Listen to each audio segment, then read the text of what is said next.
Hey guys, welcome back to my channel. I am so excited to be sitting down and filming this video. I feel like it's been a long time, no chit chat here on my channel. So I feel like we have some catching up to do, although I have been putting out content still fairly regularly, but in my heart of hearts, it's not like this kind of content, which is just to sit down and chat. It's something that I've dearly missed.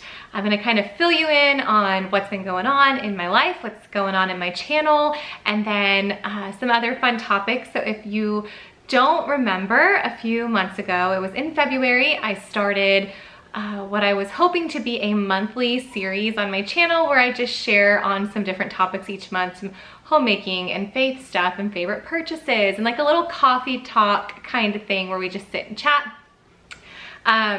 And then things kind of went down here in my personal life, and I wasn't able to just find the time to sit and chat. My heart wasn't ready to sit and chat, you know, all those kinds of things. So we're gonna do just that today. I'm excited to share some upcoming projects that I'm working on, the direction of my channel moving forward here, and then all sorts of fun little bits and pieces of my life as well. So if you are up for a chit chat, then go ahead and make some coffee or get those dishes started and prop up your cell phone because I love chatting with y'all. So if you're ready, then here we go.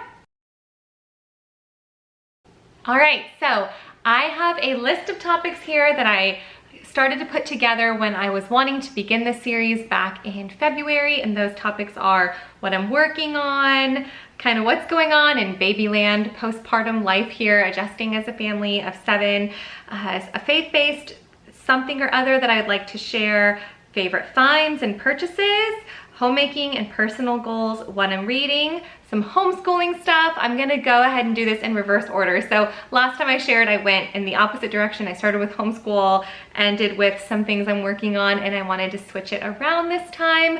And so we're just gonna go ahead and get started right with that. So what I'm working on, if you if you don't follow me on Instagram, I would say then you probably haven't caught a lot of this, but we are under construction here at our house. We are building an extra bedroom and a walk-in pantry, which is so needed. The funny thing is when we had Josephine, it was like the height of the housing market here in Florida, and we kept saying, should we sell now? We had just done a new roof, refinished our pool, and remodeled our bathrooms.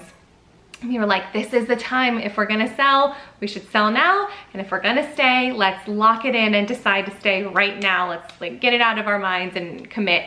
And I was pregnant with Josie, and John was saying, we need more bedrooms. We probably should sell, we need more bedrooms. And I was like, no, I don't want to sell for more bedrooms. If we're gonna sell, it's because they need more food storage because we're a large family and food storage is what I need.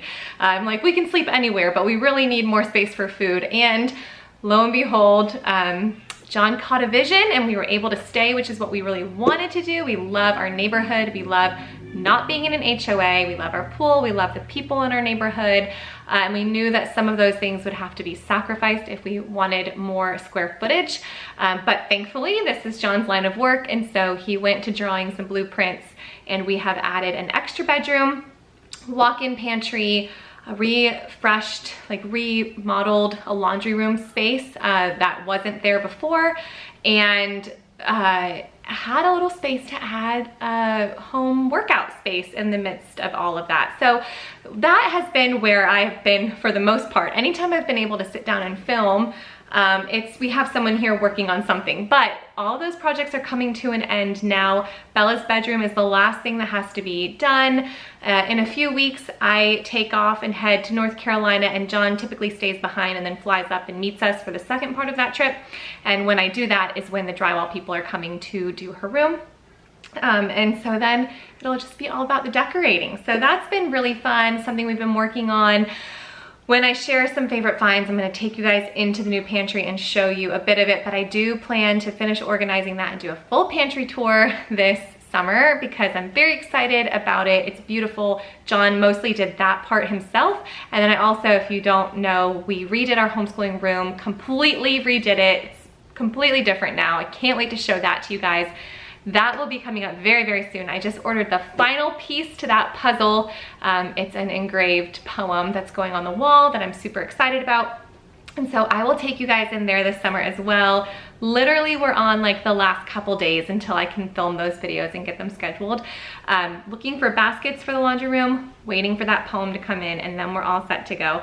So that's what I've been, well, not me, John's been physically working on that. That's what I've been kind of giving my creativity to in the last couple of months here. But the other thing that I am so excited about is Made to Homeschool. Now, if you're not on Instagram and you don't follow me on Instagram, then you may not have heard me talk about this yet because we've been keeping it kind of quiet here on YouTube until launch day, but launch day is today. And this is something that I am just so thrilled to be a part of. If you are a homeschooler, this is for you. So I'll give you the long story because it's a coffee talk video, so I can if I want to.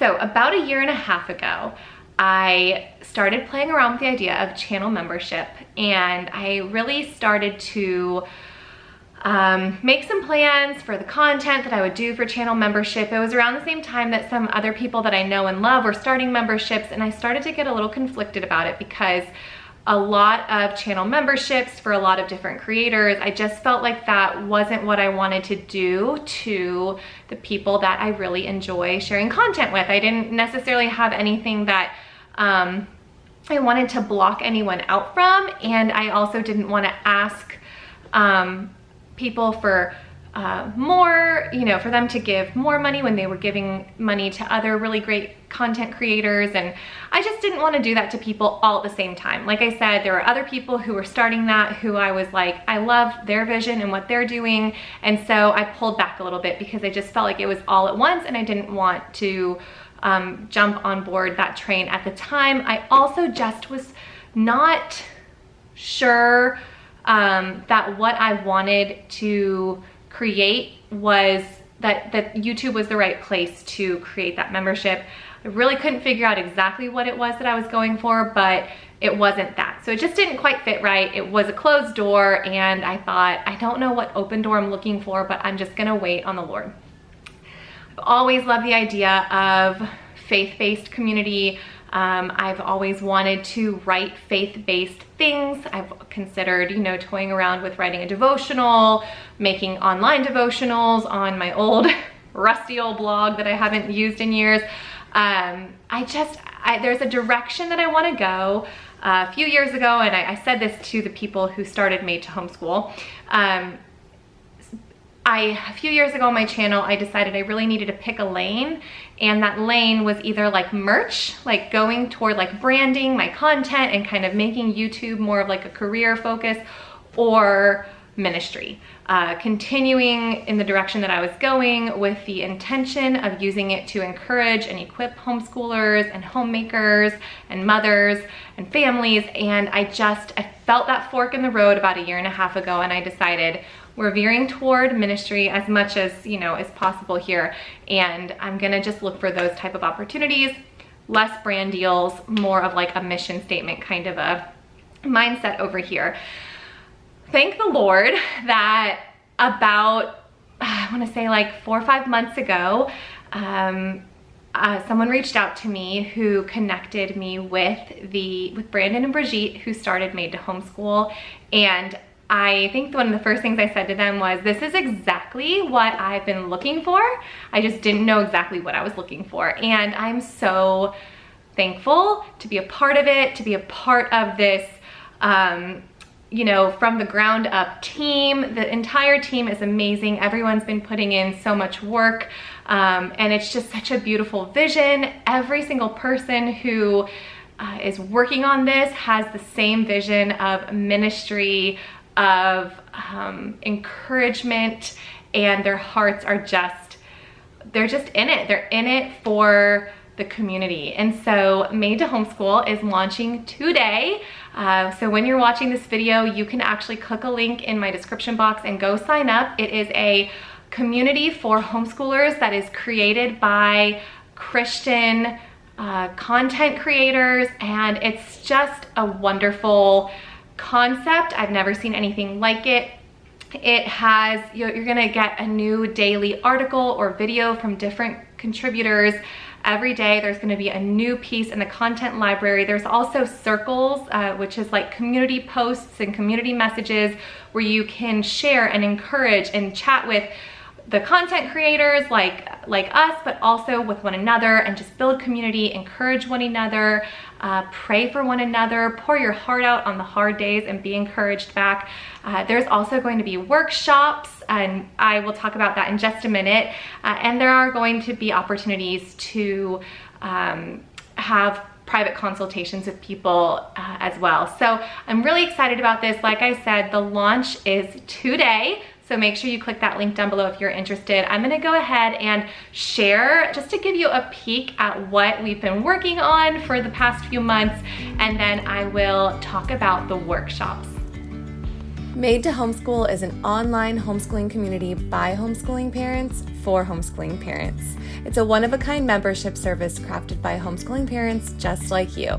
This community is designed to support homeschoolers at all stages, offering camaraderie, encouragement, and inspiration. Our team is made up of a bunch of homeschooling content creators that represent a diverse set of approaches and methodologies for their homeschooling, but also have a common love of Christ and a desire to help other families overcome the hurdles that they themselves may face. So what's really neat about Made to Homeschool is not only do you get a new piece of content every day, whether that's a video or an article that's different every single day and brand new, but you also have access to circles where you can communicate with other homeschoolers, you can communicate with the contributors, and there are circles for special needs families, elementary school families, burnt out moms. There are circles for middle and high schoolers. There's circles for book suggestions. There are circles for prayer requests, and it's just an amazing opportunity to connect and encourage and feel equipped by talking to other homeschooling moms, by talking to the contributors, and just by building one another up. So it's a really unique and special place where you can glean from others, you can get articles, you can visit the workshop page and check out some workshops that you've missed, or you can sign up for new workshops that are coming up, and you can also have new content delivered to you every single day. So if you're ready for connection and building new lasting friendships with like-minded parents who want to grow with you, if you're ready for new articles, videos, and printable resources every single week to help equip you, and if you're interested in coaching that's coming soon, then make sure you join now. All right, I hope you guys are excited. I am really excited. I am so thankful to have found something to just jump on board with and contribute to. It's just so well thought out, so well run. They've been working on things behind the scenes, testing things for a few months now. The creators actually live fairly close to me, so I've gotten to meet up with them twice, and I just adore them. And I'm so excited. I'm so excited to be a part of this community of Christian content creators that really just have the vision that I have for using this platform, using the internet, stewarding it well, and encouraging and building community. So I hope you guys are excited. If you decide to sign up, I just want to let you know that I am doing a workshop next week, and the workshop that I'm running is incorporating faith into your homeschool. I'm really excited about that. That's what I've been working on. So for this, what I'm working on, that's what I'm working on right now, is putting that workshop together, and I'm excited to see you guys there for those of you who want to go ahead and get a membership to Made to Homeschool. I'll also put a link below with a discount code if you want to sign up for the annual plan. There's all sorts of different price points and different membership levels, but I will say I'm pleased with it. I'm very happy with the options that they're giving people, the different tiers, and I feel like this is worthy of the investment in what I was looking for but wasn't comfortable doing on my own with a channel membership a couple of years ago. So I hope you guys are excited about this. I'm super excited, and I'm just honored to be to have been asked and invited to participate in this, and just have been so blessed by everything that everyone has shared.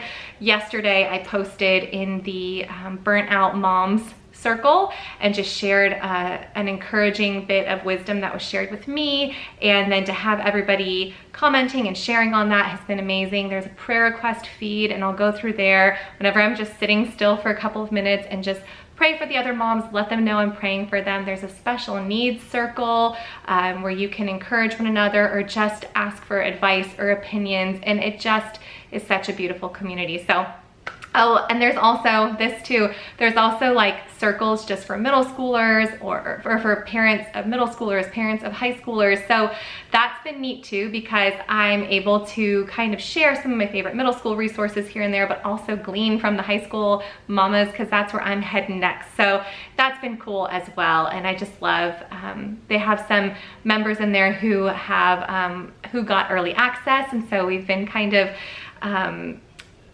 trying it out with them, and it's been really neat to see how well it's operating, and I can't wait to have more of you in there. So, okay, that's where I'm gonna stop with that for now. I will be in the chat room there live today for those of you who have seen this before 2 p.m. Eastern. That's where I'll be this afternoon. Otherwise, maybe I'll see you at my workshop, or maybe I will chat with you in some of those circles.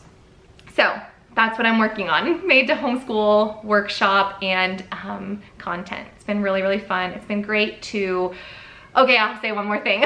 When I submitted my first article for them, I immediately turned around and texted Brandon and Brigitte, who started Made to Homeschool, and just thanked them for creating this space, not just for those of us who homeschool, but also for the creators, because it just was so special to be able to create an article, incorporate, you know, my faith into it, incorporate scripture, and to not know who my audience was going to be. Sometimes when I write things or I guest post on things, I don't know the audience, or I can't assume that everybody in the audience already knows what I'm talking about if I reference a psalm really quick, or that they would understand the context of that. And you kind of have to go a more like evangelical route, like a witnessing type of route in some of that content. This was really special to be able to create something and just know it's going to be well received, and that everybody is looking for something like this. So it's open to anyone, but the content creators are Christians, and there is a statement of faith that you see when you join the membership. So anywho, that's all I'm gonna say for that. Okay, we're gonna move on. What's happening in Babyland? That's the next topic on here, and what's happening in Babyland is we're not sleeping. Josephine is going to be 1 in a couple of weeks, if you guys can believe that. My heart is just so sad about that. It's been the best year with her. I can't believe she's already about to be toddling around here. She is just so precious. She's so sweet, so fun, but she doesn't sleep. And so with her turning 1, I'm like, okay, we're going on a year of literally no sleep. She's my worst sleeper, and I've tried everything, but she is absolutely my worst sleeper.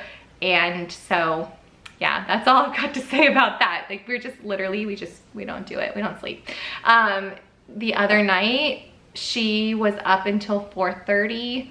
I try to wait until like 4, then I know that John's gotten like a decent chunk of sleep, and then I'll wake him up and he'll take a couple hours with her before he has to head out to work. He's very gracious about that, so I try not to exhaust him, because I know he'd always say yes to me getting more sleep. But I also don't want him like running construction sites with 0 sleep. So I try to be balanced about that. So I do get more sleep on the weekends, but man, oh man, Josephine, I really hope that, that she turns 1 and magically decides that sleep is good, because sleep is so good. Sleep is so good, Josie. We just gotta try it sometime. And yeah, her first birthday is coming up. So if you guys, I don't know if I said this in like our home birth story or not, but I was really hopeful that I would have a full moon baby, and I did. So Josie was born at almost the exact minute of the full strawberry moon. And so we are doing a very first birthday for her. Now, I don't always do big first birthday parties for my kids, but this is the first grandchild birthday since my mom passed, and I just don't think any of us are ready to tackle this without her. So I thought if I did a party, it would be a nice way to all be a little distracted and celebrate, and not just be sitting sad, because usually for birthdays, we just have the grandparents over for cake, and that would just feel sad. So we're gonna do a party. We're gonna do a very first birthday for a little strawberry moon baby. And so speaking of that, a faith-based topic that I really wanna share is just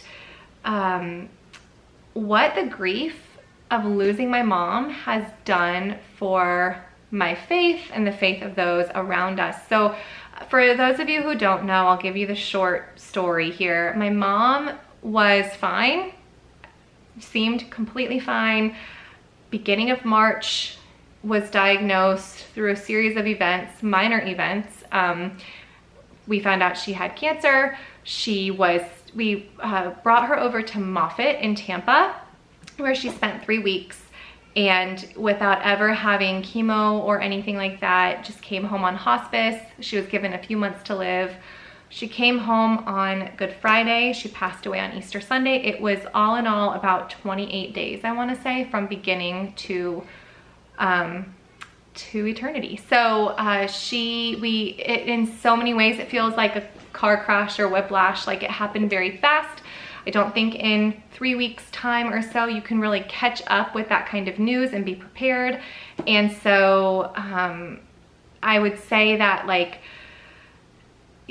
the grieving process has been odd, because in some ways it was mercifully fast. Once she was home on hospice, none of us wanted to see her in the level of pain she was in. None of us wanted to see her suffer through months of this. They didn't even want to do palliative, is that what it's called, chemotherapy. We had talked about it, and then like the next day they came in, they were like, you know what, we really want to counsel you toward hospice. So she never had to walk that road. The 24 hours that we thought she would have to do that, just to be with us a little longer, was hard. We didn't want to watch her go through that. So it was mercifully fast in that sense.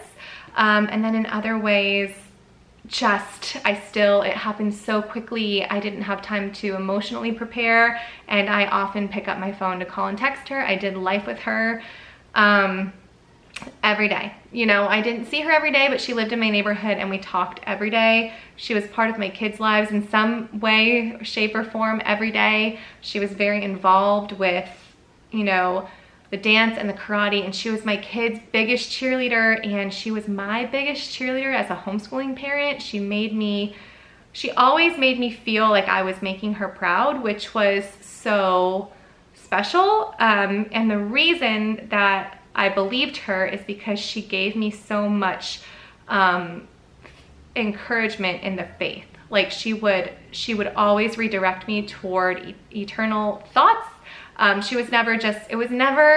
never blew smoke, is what I'm saying. Like, anything that she said that was encouraging made me feel like, okay, my mom's proud of me because, you know, I'm walking with the Lord, or my mom's proud of me because this is eternal work that I'm doing here with my kids. And so in that way, it was a huge loss for me, but also it is very sweet to,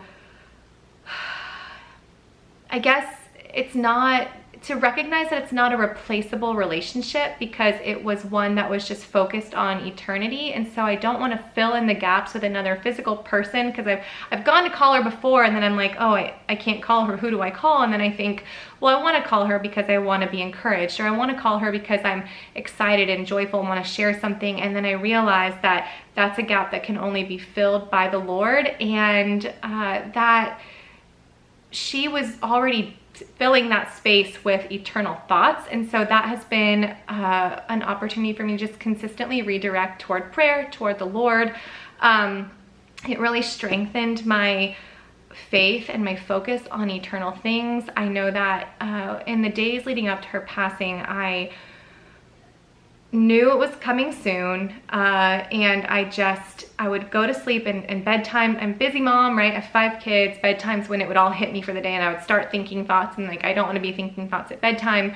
I don't want to be feeling grief at bedtime. I just want to sleep, right? And so I would just pray in those moments as my mind is erasing, Lord, will you just strengthen my confidence in eternity? Just give me a dream, remind me, send a friend with a good word about eternal things, and just help me be more confident in the truth of eternity.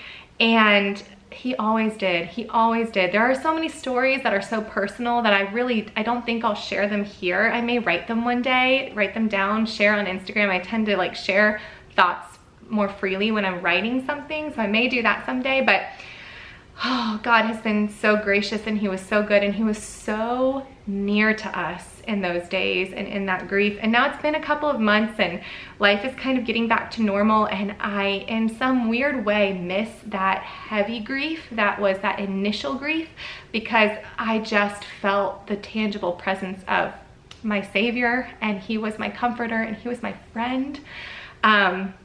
And I am somebody who loves the Father God. I love the order of the order. I love the, justice. I love the, I have, strong convictions and boundaries, and that part of God I love, but I am not somebody who necessarily has leaned into the grace and the tenderness and the friendliness of the Lord. And I don't know that you necessarily can fabricate that unless you walk a road that's hard and you need that. And I got to experience that, and it's just, I just couldn't believe that he was giving me the good gifts that he gave me in my grief, and he knew what I needed, and it's like everywhere I would turn, I would see the Lord, and it was so special. And so, we just walked a really, really hard road. Turning toward Jesus in that season changed me, and I know is the only way that my mom would have wanted us to honor her, was not to sit here and weep over her, but to turn toward the Lord. And I'm so thankful for that. And so I'll say one last thing, and that is that when this happened, I had some people reaching out and asking me if I have any resources for grief, or they're walking through grief. And at one point I had a second to respond to someone, and I didn't really have much time to think, and I just said, honestly, the only resource that I have is Jesus, in your grief. And I said it quickly because I wanted to respond to this woman. I didn't want to read her message and not respond. And I also hadn't compiled good resources yet for my kids. And that has stuck with me because that is the only resource I had. We have the Bible, we have family, we have community. I had amazing friends who comforted us and brought us meals, but it was all done in the name of the Lord. And at the end of the day, all I wanted was the Lord. So if you're walking through grief, or someone walking through grief, just keep that in mind. Our resource is our Father God. Turn them toward it, turn yourself toward it.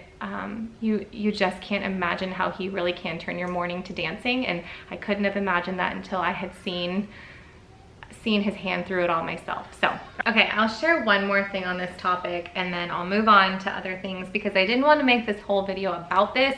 I actually don't want to make any whole video about this at the moment, because I feel like it comes out more authentically when I kind of share at random, as the Lord is walking me through my grief. And so sometimes it's in my meal videos or my homeschooling videos, and then kind of dropping it all over the place here and there, but I don't know, you guys kind of do life with me. So but the one thing that I really want to share in context of how this has affected my faith is, I read a long time ago, couldn't even tell you what book because it was a while back. I don't remember what season of life I was in that I was reading this particular book. I don't remember what book it was. But they said something, and the gist of it was, you want to live your life so that it's the name of Jesus that people are remembering, and not your own name. And I just feel like this is the season that is my motto. This was a wake-up call for me in the sense of what legacy am I really trying to leave for my kids and my grandkids and the next generation and the next one after that. And I love the heritage of homemaking and recipes from great-great-grandma this or that, and that is sweet in its own right. My name is not what I want my kids to remember, and neither is it what my mom wanted us to remember.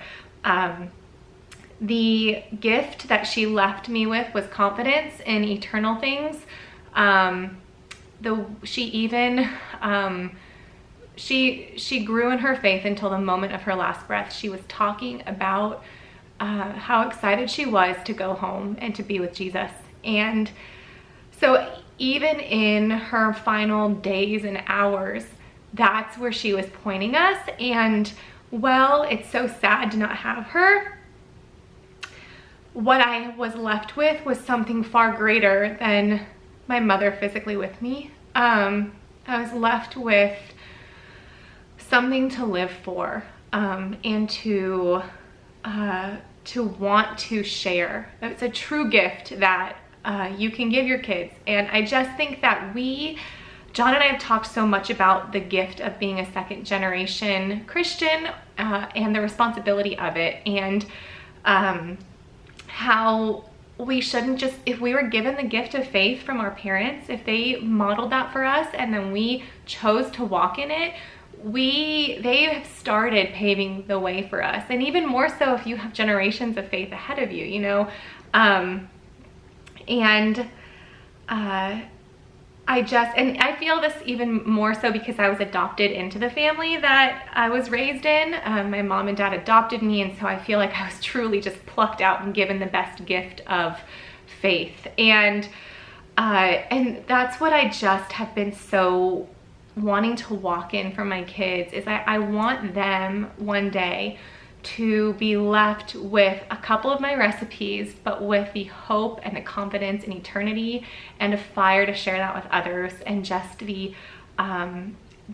passion that gives you and the zest for life that gives you. I want my kids to have that. And so this has been refining and just sanctifying in a new kind of way, because it just suddenly, as I sort through my day and I sort through, you know, my goals and the things that are important to me, a lot of it just makes more sense when I have an eternal focus now. And so that's all I really want to say on the topic, just kind of how the Lord's walked me through my grief and where I see myself heading as we kind of get back to normal life here following a big loss. So I hope that encouraged you. I hope that wasn't sad, too sad. I don't want to share in like a mourning way or a way that makes you sad. I want to share with the purpose of like giving you hope that when you have the Lord, you have all you need, and then you also have a gift to give others. And that's the biggest lesson that I learned through this grief, and just the joy of having a mom who pointed me that way and wanting to be that mom as well. Okay, let's take a big pivot here to my favorite finds this month. So I have a few favorite finds, and I'm gonna put clips in here. So the first thing is this vintage high chair. I have been looking for one of these for so long. I've always been on like the marketplace and Craigslist, and rarely have I ever get a chance to go to any antique shops. Been looking for a wooden high chair that was in good condition, because I actually want it to be an heirloom piece, and I finally found one. It was so exciting. She lived very nearby to me, and she wanted to meet somewhere instead of me driving to her house, so it was even closer. Had to drive like 15 minutes, and I found it. I'm so excited about it. I just think it's so cute. Josie looks darling when she's in it, but it also is just like nice to have in the house. It's a nice solid piece of furniture. John came with me because he, you know, he's all about quality and things, and he didn't want me to be duped. I don't know, one of those funny things where he maybe thought I couldn't recognize good craftsmanship on my own. He's right, I'm an Amazon girl. So anyway, he came with me, he checked it out, and we got a really good deal on it as well, and I'm excited about it. So that's one of my favorite finds. Every time I see it in my house, I'm like, oh, I can't believe I finally got one of those. I've been looking for one for literally 10 years. Second thing is another thing made of wood. This, I'm gonna put another clip in here. John has, like I said, been redoing our pantry, or creating a new pantry, and we had some blank space. He wanted to know what I wanted to do with it. We didn't want to put more shelving in right where my like head was going to be when I'm cooking on the countertop in there, or you know, working in that space.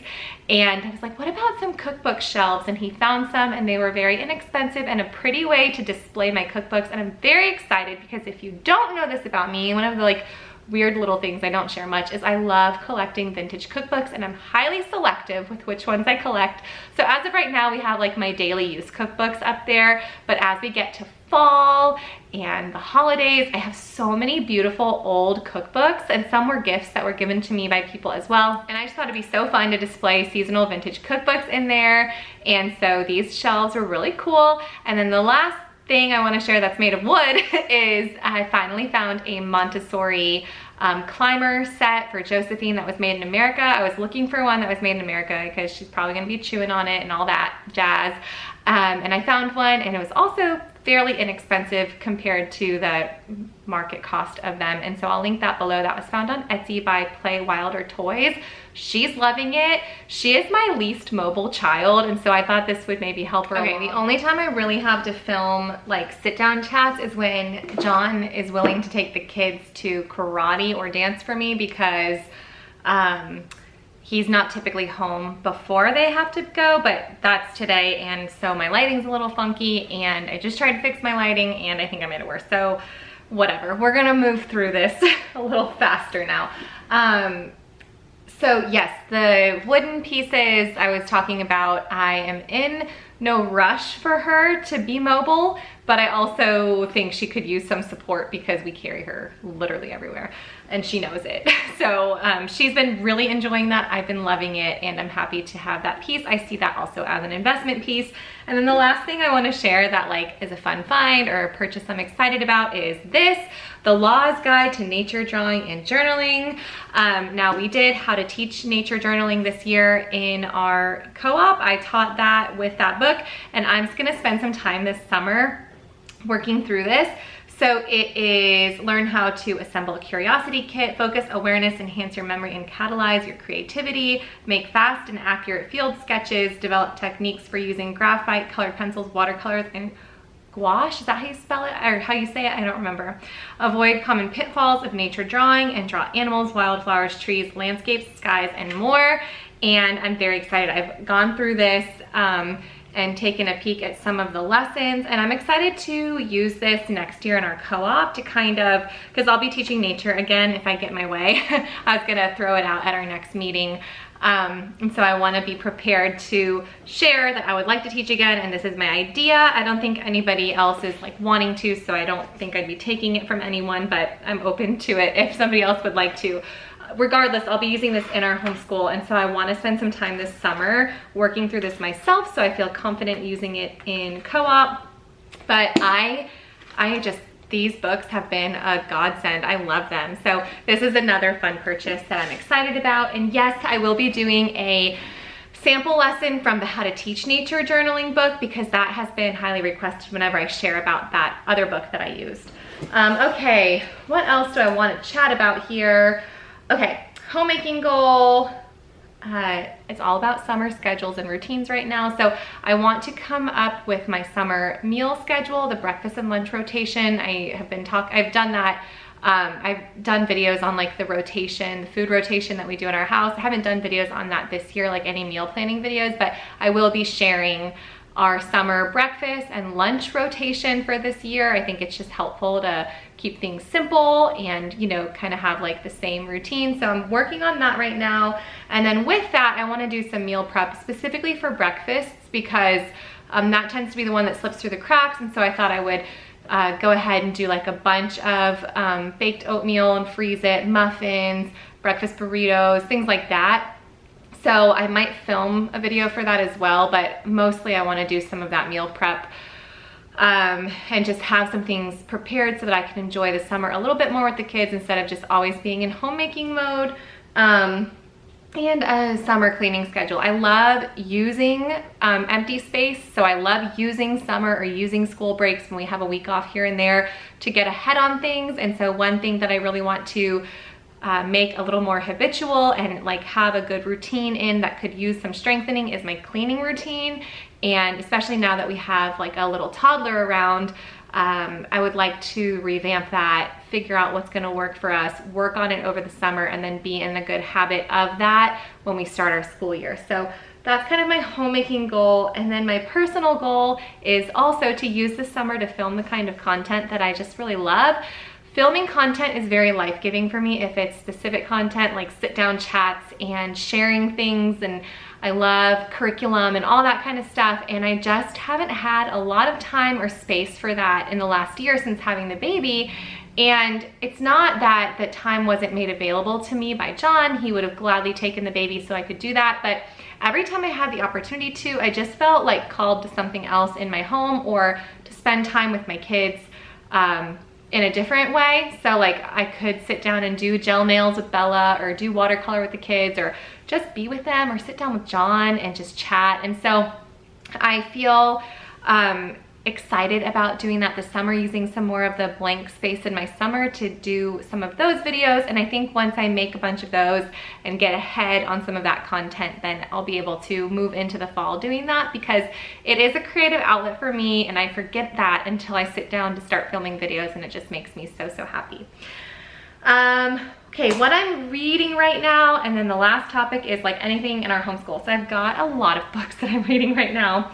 My girlfriend gifted me the actual physical copy of the Bible recap. We've been doing this together on the Bible app, and so I've got this now. It's beautiful. I thought it was the sweetest and most thoughtful gift, so I've been going through this. I also started a Bible study for the women in my co-op, and to include the women who are joining our co-op next year. And yes, a co-op video is coming out soon. So that the new families feel like they can get to know the current families, because some of the moms don't know each other. So we're gonna do Having a Mary Heart in a Martha World this summer together. We're meeting at a coffee shop that has a playground for the younger kids if anyone needs to bring their kids. We're just meeting every other week in the summer, so I'm doing that. And then I'm doing another Bible study with one of my girlfriends and her older daughter. Bella and I have been into bread baking, and then her and her daughter have been as well. So she gifted me this, and then I turned around and gifted a copy of it to another girlfriend who I thought would love it. So this is Bread of Life, Savoring the All-Satisfying Goodness of Jesus Through the Art of Bread Making by Abigail Dodds. And she has some recipes in here as well as some devotional thoughts and questions. And so I wanted to, or my girlfriend who gifted this for me, wanted to go through this with our daughters this summer. So I'm excited about that as well. This is kind of being done more at random. We don't have a schedule for it. And then last but not least, Your Questions Answered High School by Sonia Schaefer, because I need Sonia Schaefer to answer all my high school questions for me because I can't believe we're here. Super excited though. I'm really excited about being at this stage of our homeschooling journey. I just wish it didn't mean that we're almost to the end of it with her, because I wish I could just keep Bella here forever. I love doing this with her. Okay, last but not least, homeschool update. So if you saw my video about our summer reading, then you know that we're on a reading roll. The kids are excited about summer reading. Jesse's birthday's in the summer, and he told me all he wants for his birthday are books. And so I was like, well, okay, if you guys all want to read that much, I'll face my library fines. And do you guys want to know what my library fines are? Pause the video, comment, and tell me what you think my library fines are and why I haven't shown up there for a few months out of pure shame. And then after you comment, I'll tell you. Okay, my library fines on one of my accounts was $127. And then one of my kids has fines on theirs that are my fault. So sorry kids. Anyway, I'll pay it all off, but man, oh man, I can explain, but I won't. But basically, yeah, when you check out like 50 books at a time, because you can't say no to your kids, and then the fines are like 25 cents a day per book, you rack it up really fast. And my library is unforgiving if you have fines. So we're gonna be doing the library this summer.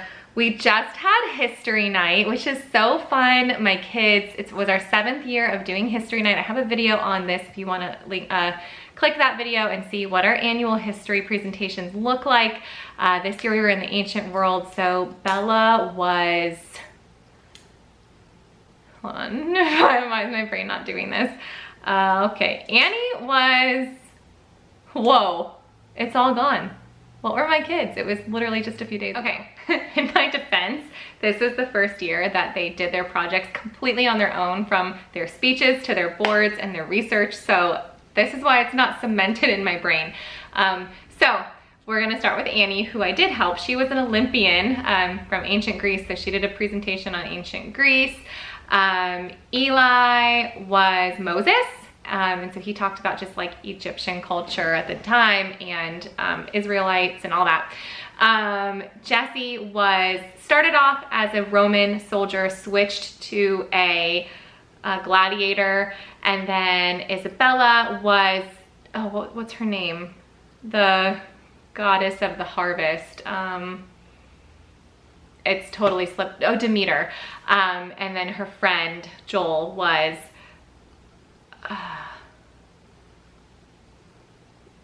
Poseidon. So they kind of presented together. So that was really fun. And then looking forward to our homeschooling year next year. As soon as we get the dance schedule for next school year, I will start actively dreaming and pursuing the next school year. But we are waiting on that dance schedule because my girls are in 11 competitive dances next year combined between the two of them, where this year between the two of them, we had 4. So next dance competition year is gonna be bananas. They have to learn all their dances this summer, and then waiting on that schedule to see what my life's gonna look like next school year and what I can realistically fit in the daytime. So I hope you guys enjoyed this video. I'm gonna leave you with that. Let me know in the comments down below if you like these types of videos, and I will see you guys soon. Bye guys.